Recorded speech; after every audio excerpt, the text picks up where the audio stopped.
So Marvel has a new Infinity Stone and it's amazing. Check this out. So this story takes place during the current Thor run, and we'll have a link to the playlist of the Thor videos down in the comments section so you can go check it out. But what it does here is it initially picks up with Thanos basically during the Age of Bor. Now what's cool about this is it says it took him years to discover where he was, years of living in this harsh, beautiful, and brutal world in this wild time. But now he knows this is the world, this is the Age of Bor. So for those of you guys who are unfamiliar with the Thor mythos, Bor is the grandfather of Thor and the father of Odin. During this point in time, life was exceedingly harsh. Now this is in the ancient history of Marvel Comics, and the question has to be asked, how did Thanos get here? So the way this works, and it's kind of hinted to, but I'll explain it here in a second, we're literally told he remembers life before his life and his death. He remembers losing sight of Hela as they fell through time and space, and the agony of the black hole. But that was many years ago now, ancient past or distant future, depending on how you view it. Knowing it is coming,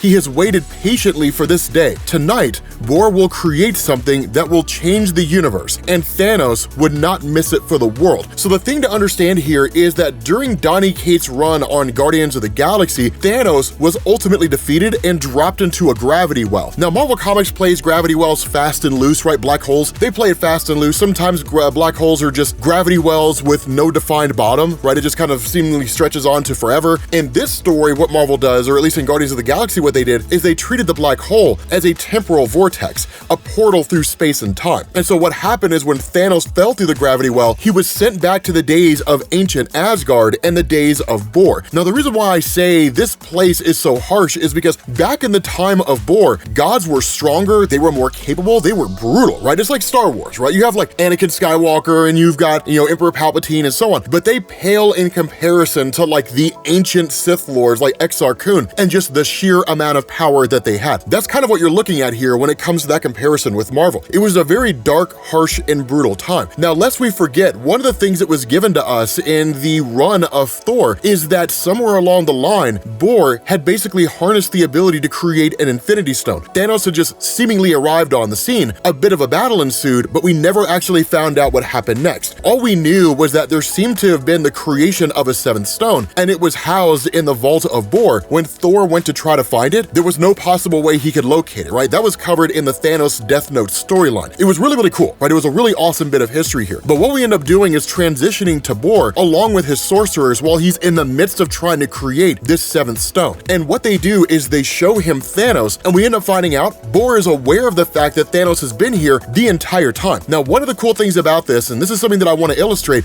Bor's not concerned about Thanos. Now, this creates a really compelling argument because something that we've never seen in the history of Marvel Comics is a fight between Thanos and Bor. And we honestly don't exactly know who would win. If I'm a betting man, I would put my money on Bor, right? I think Bor would actually come out on top in a fight between the two. But given the conflict that we also saw with these characters in the Thor run, specifically in Death Note, it looks like Thanos might win. So I want to know from you guys down in the comment section, if the father of Odin and Thanos were to fight, who would actually kill the other? Who would win, right? I want to know your all's thoughts down there in the comment section. But the important thing here is this, right? With Bor realizing that Thanos is here, and with his sorcerers basically telling him Thanos is time displaced, and even giving him a bit of history on Thanos and saying he's here for the seventh stone, that basically tells Bor that the entire experiment goes off without a hitch. They successfully create the artifact, which really kind of points to the idea that there was a bit of hesitation on behalf of Bor as to whether or not it would actually work. But the real kicker to this is how they even create the stone in the first place. Because as you guys know, with the Infinity Stones in Marvel Comics, they came into existence with the birth of the universe. Now, technically speaking, if you do want to invoke Nemesis and the old Ultraverse stuff, I think it was Ultraverse back in the day, the Marvel Ultraverse crossover, that the Infinity Stones originated with a being called Nemesis. And that Nemesis, basically sick from loneliness, destroyed itself and scattered its essence across the entirety of the cosmos, which gave us the Infinity Stones and seemingly everything in existence. After that, Nemesis took off. And that's when you actually find a seventh Infinity Stone that's not really in continuity anymore, right? This kind of does away with all of that stuff. But it's a little bit of a cool history there if you want to invoke that. But the important thing here is that the Infinity Stones came into existence seemingly with the birth of the universe. And so they are a part and parcel to existence itself. They were not artificially created by someone. So it creates a really interesting scenario when you kind of find yourself in this situation of somebody artificially creating a stone, because then the question has to be asked, how do you make a stone that can presumably tap into the powers of the universe? It's not easily easily done. And so what happens is we're told the heavy pieces of shell that once held the Galactus seed do not burn easily. Bohr sorcerers thought the natural heat of Niflheim's core would be enough. They were wrong. So they have brought the eternal flame of Muspel from the depths of Muspelheim. Rumors have it that you can see the future in the blazing fire, but no one has ever come close enough to find out if this is true. What we're being told here is the core of the ability to create this stone is housed with the Galactus seed itself, and that makes perfect sense. So for those of you guys who are familiar with the Galactus seed, it's really, really cool. The idea behind this is that before the current universe came into existence, the cosmic entity Eternity created the Galactus seed, which is where the new universe will be born from. So if we want to take this as an absolute truth, and I'll tell you why we can't necessarily do that here in a second, then we could look at Jonathan Hickman's Fantastic Four run and the conversation between Galactus and Franklin Richards, who are equal in power. And when Galactus tells Franklin that when the universe basically dies, the two of them will stand as its last survivors and be reborn anew into the new universe, that presumably they would meet the Galactus seed. And the Galactus seed would quite literally absorb and pull everything into itself and then explode outward with a big bang, creating a Galactus-Franklin Richards merger as a new cosmic entity, along with whatever other cosmic entities and life come out of it. Now, the reason why we can't take that as an absolute truth is because with the Galactus seed, one of the things we also know is that Bohr eventually discovered it. And when he did,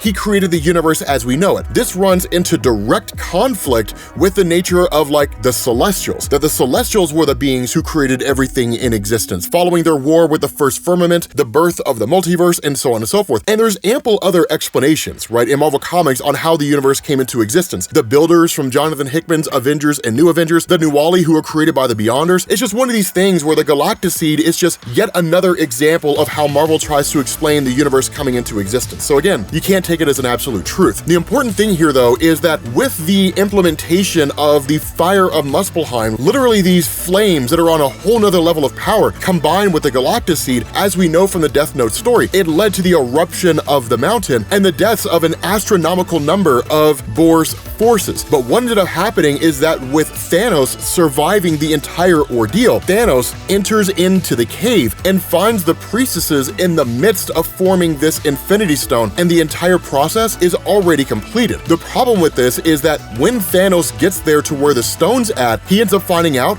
that it's a child. And what we're told here is that his questions echo through the mountain, but there is no answer, only silence and death. So here's the question that I have, because this is what fans are debating across the internet right now who were fans of the Thor mythos and are reading this story. The question people are asking is this a literal interpretation or is it a metaphorical interpretation? There's no doubting this is a little girl, a child born as the 7th Infinity Stone. The 7th stone is not just some object that exists out there, it's a living being. So is it Hela? Is it Mistress Death? We don't entirely know, because Hela is actually the daughter of Loki, right? So it's a little murky to suddenly come across and change her history to make her fit here. It's possible you could argue it's Mistress Death, but Mistress Death has been around since the beginnings of the universe. She wasn't born at some arbitrary point in time. She's always been there. So we don't exactly know who this is. So I want to know your thoughts on this, right? Do you think it's somebody that we've never seen before? Do you think it's Hela? Do you think it's Mistress Death? Or do you think it's someone that we have seen, we just don't know that it's them? Let me know down in the comments section. But with that being said, guys, we're gonna bring this to an end. Thank you all for watching, and I will catch you all later.